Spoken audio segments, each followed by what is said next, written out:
নমস্কার বন্ধুরা, Piyali lifestyle with ভিলেজপুরে সকলকে স্বাগত জানাচ্ছি। আজকে মাঠ থেকে একদম টাটকা পটল এনেছি। প্রথমে পটলগুলো আমি কেটে নেব। আমি বটি দিয়ে কাটছি, তোমরা তোমাদের সুবিধা মতো কিন্তু কেটে নিতে পারো। দুই পাশটা অল্প অল্প কেটে আমি বাদ দিয়ে দিলাম। এবার ছোকাগুলো ছাড়িয়ে নিচ্ছি। খুব ভালো করে ছোকাগুলো ছাড়াবো না, অল্প অল্প ছোকা কিন্তু রেখে দেবো। এবার পটলটা এইভাবে আমি গোল গোল করে কেটে নিচ্ছি।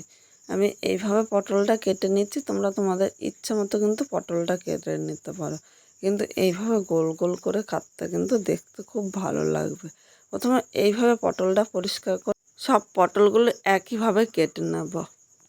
কথা বলতে বলতে এখানে সব পটলগুলো কেটে নিয়েছি। পটলের এই খোসাগুলো আমি ফেলবো না, পটলের খোসার বাটা কিন্তু দুর্দান্ত লাগে। এবার পটলগুলো আমি ধুয়ে নিয়ে আসবো। উনানে একটা কড়াই বসিয়ে দিয়েছি, এর মধ্যে আমি সর্ষের তেল নিলাম। তেলটা প্রথমে গরম করে নেব। তেলটা গরম হয়ে গিয়েছে, এবার যে পটলগুলো আমি কেটে রেখেছি তেলের উপর আমি নিয়ে নিলাম। এর সাথে সামান্য লবণ দিলাম, মানে লবণটা স্বাদ অনুযায়ী দিতে হবে। আর হাফ চামচ আমি হলুদ নিয়েছি। এবার হলুদ ও লবণটা নেড়ে চেড়ে মিশিয়ে পটলটা 3 থেকে 4 মিনিট মিডিয়াম টু হাই আগুনে ভেজে নিতে হবে।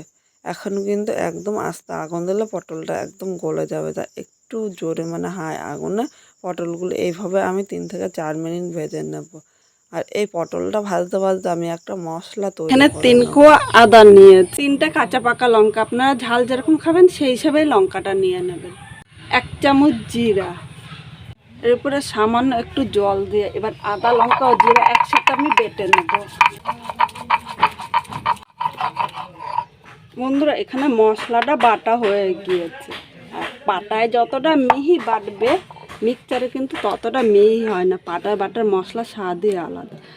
এদিকে পটলটা এতক্ষণ ঢাকা দেওয়া ছিল, সেই ভিডিওটা স্কিপ হয়ে যাচ্ছে। ঢাকনিটা তুলে নিয়েছি। এবার পটলটা দেখো এখানে হালকা লাল করে ভেজে নিয়েছি। এর থেকে কিন্তু বেশি ভাজবো না, নাহলে কড়াইয়ের নিচে দিয়ে লেগে যেতে পারে। এবার একটা থালার মধ্যে আমি পটলটা তুলে নিলাম। এখন কড়াইতে অল্প তেল আছে, আর সামান্য একটু তেল দিলাম, খুব বেশি কিন্তু তেল দিতে হবে না।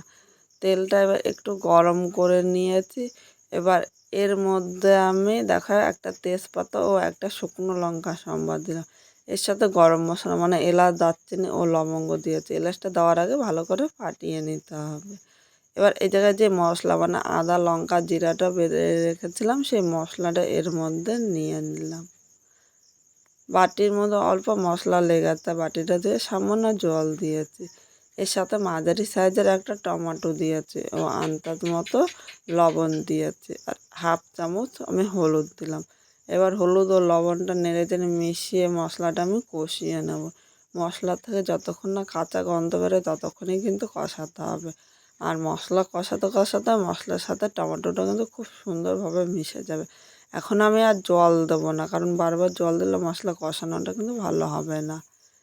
এবার এই জায়গায় আমি একটু কাশ্মীরি লঙ্কার গুঁড়ো দিলাম। এটা কিন্তু কোনো ঝালের জন্য না, শুধুমাত্র কালারের জন্য দিয়েছি। ঝালের জন্য কাঁচা লঙ্কা দিয়েছিলাম, ইচ্ছা করলে তোমরা আর একটু ঝালের জন্য এমনি লঙ্কার গুঁড়ো দিতে পারো। এখন নেড়ে চেড়ে মিশিয়ে আরও 2 থেকে 3 মিনিট কষিয়ে নেব। বন্ধুরা, মশলাটা কষানো হয়ে গিয়েছে। এবার সামান্য একটু জল দেবো, খুব বেশি জল দেবো না। আর এইভাবে অল্প অল্প জল দিয়ে আমি 2বার মশলাটা কষিয়ে নেব, তাহলে মশলা কষানোটাও কিন্তু সুন্দর হবে। এখানে কথা বলতে বলতে দেখো মশলা কষানো হয়ে গিয়েছে, আর মশলা থেকে একটা তেল ছেড়ে দিয়েছে। মানে কথা বলতে না, মাঝে কিন্তু আমি অনেকক্ষণ কষিয়ে নিয়েছি মিডিয়াম আগুনে। এবার যে পটলগুলো ভেজে নিয়েছি এর মশলার মধ্যে আমি নিয়ে নিলাম। মশলার সাথে নেড়ে চেড়ে মিশিয়ে আরও 2 থেকে 3 মিনিট মিডিয়াম আগুনে এখন কিন্তু রান্না করতে হবে। খুব জোরে আগুন দিলে তাহলে নিচে দিয়ে লেগে যেতে পারে। 3 মিনিট পটলটা মশলার সাথে আমি ভেজে নিয়েছি। এবার ইচ্ছে করলে পটলটা তোমরা কিন্তু নামিয়েও নিতে পারো, বা কড়ার এরকম এক সাইড করে নিতে পারো। এরকম এক সাইড করলে তাহলে দেখো তেলটা কিন্তু নিচে চলে আসছে। এখানে আমি একটা ডিম নিয়েছি। এবার এই ডিমটা আমি মশলার মধ্যে নিয়ে নিলাম।